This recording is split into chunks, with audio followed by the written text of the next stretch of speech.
Pemirsa, Satreskrim Polrestabes Palembang masih mendalami adanya keterlibatan tersangka lain juru kasus pembunuhan emak dan anak di Jalan Tanjung Bubuk, Kecamatan Ilir Barat 1 Palembang, dengan bakal melakukan pemeriksaan HP punya tersangka yang sempat dibuangnya di rawa-rawa.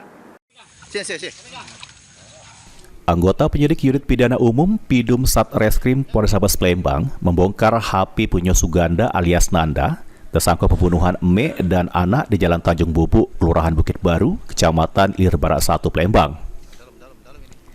HP tersebut sempat dibuang tersangka ke rawa-rawa pas tersangka melari ke diri sesudah menghabisi nyawa kedua korban. Kapolrestabes Palembang Kombes Pol Haryo Sugihartono mengungkapkan pemeriksaan HP tersangka ini bakal dibantu langsung oleh Mabes Polri guna nyari petunjuk lainnya dan juga terkait apakah ada keterlibatan pelaku lainnya.